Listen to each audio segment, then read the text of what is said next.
If your email marketing is not doing 35 to 40% of your total revenue for your brand, there is some serious issues. Now, I know people love to go in depth in the type of emails you should be sending out, the essential flows, all of this, right? But the fact is, the real reason why you're not making money with your email list is just down to three things. Now, people usually say, email for my brand doesn't work. Nobody reads email anyway. I don't have the time. Well, this mindset, it's costing you thousands every single month if you have an e-commerce brand right now. Okay, if you are not seeing 35 to 40%, then the alarm bells should be ringing, right? You really need to take control of this. Okay, now I personally built a brand off of email marketing because I had an issue, right? I had a product that I was selling, but I didn't have enough margin in the product to just rely on paid advertising. So I needed a channel like email, right? Now, the good thing about email, if you're running it yourself, you know this, you are making good money from it because the amount of profit that you get is more, as email doesn't cost anything, right? And when you're talking 35 to 40% of revenue,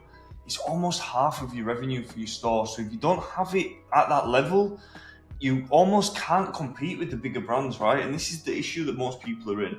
So look, it comes down to three things. I'm going to make this video super quick and simple.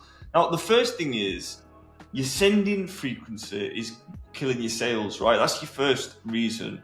Now, if your sending frequency is all wrong, then you're going to fall into one of two traps. Now, that is either sending way too often and annoying people, right?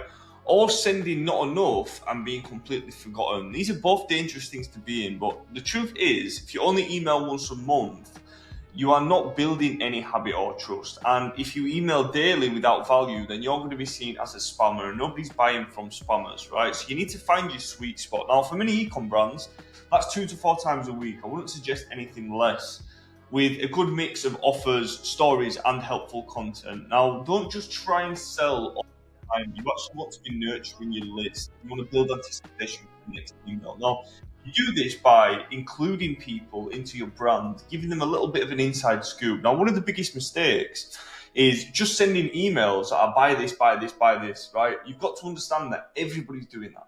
Okay, so if you're sending emails and coming across too corporate or just trying to sell stuff all the time, that's going to affect how much you can sell, right? What I've actually found with one of the most recent clients is they make more money from the non-sale campaigns than they do the sale campaigns, which is pretty crazy.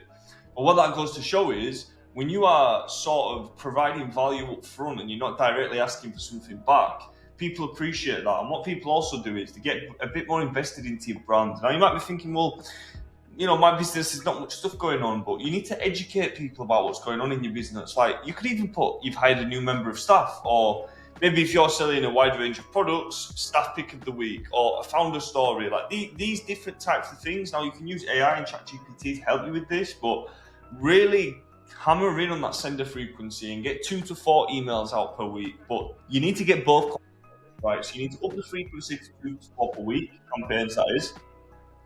And you need to also be selling in a way that's not buy this, buy this, buy this, right? You want to be selling in a value first way. When you do these two combined together, this is how you're going to make money predictably.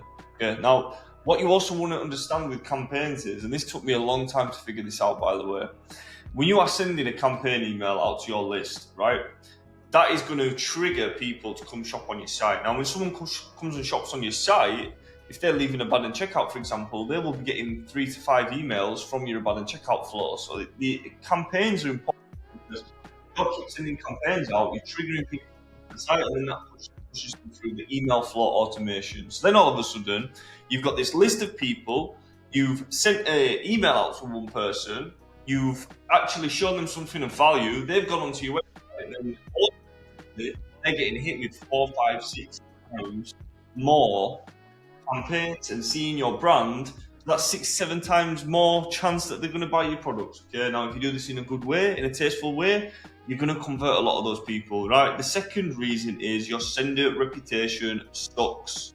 Okay, now your sender reputation is also known as your deliverability, right? Now you can actually go into your dashboard on Klaviyo and check your deliverability score. Now you're going to see your deliverability go down if you are just blasting your list, right? Basically, what you want is people to be opening your emails and enjoying what's on the emails. They're clicking them, they're opening them. Now, the way that you do that is you have to build the reputation for your brand in the customer's mind. Okay, so if you're sending emails and they're value first emails, and the customers are actually reading, engaging in, and enjoying those emails, right? Then when they expect your next email, they're going to be way more likely to open it. Okay, now that's one of the factors. The second factor is if you've been sending to your full list, right, and there's no targeted segmentation, what you're going to find is a lot of the people that you're sending to are not actually active in your business anymore. And you're still paying for those people and you're sending them the emails, they're not opening them, and then that is affecting your sender reputation. Now, the lower your sender reputation is, the more you're going to be landing in spam and inbox, for example. And then the customers that actually might have bought something or are engaged, they're never going to actually see your email. So this is one of the most important things. Now, if your emails are going into spam or promotions, they're just not going to see them. Now, you might be thinking, well, why does this happen? And you've got to clean your list and make sure you're not blasting or making your content look spammy. Okay, so you can fix this by these three things. You want to regularly remove inactive subscribers, have authentic, brand consistent design and copy, and follow best practices for authentication in your DNS settings. Now, what I would say is, if you are segmenting properly and you're sending authentic and well thought out email campaigns, then that's going to be some of the biggest driving factors for your sender reputation. I actually have a sender reputation protocol. Comment down below, by the way. And look, if you get a better sender reputation, you will get placed in the inbox more. Get placed in the inbox more, you will get more sales. Now, if you might be watching this and thinking, well, I don't know if I've got bad sender reputation. Well, if you check your open rates of your most recent email campaigns, if they're sitting at anything below 45%, you've got a sender reputation issue. Okay, you have to keep those emails going out on a consistent basis. Now, the third and final thing is your offers suck and they don't match your audience. So this is a big one that nobody likes to admit, but your offers are just not compelling. So even with your emails, even if they're landing in the inbox and you're sending it at the right frequency, if you're pitching the wrong products, overpriced bundles or discounts nobody cares about, you will not make sales. A strong offer can save a mediocre email, but no email can save a weak offer. So audit your promotions and ask, would I buy if this landed in my inbox? And if the answer is no, then you need to fix the offer first. Now, the offer doesn't always have to be 10% off, for example, right? But you have to be talking in a way where you understand your customer and you understand your customer's needs, right? So you have to really test these things and then find the sweet spot, and then that's the thing that you want to use on a more consistent basis.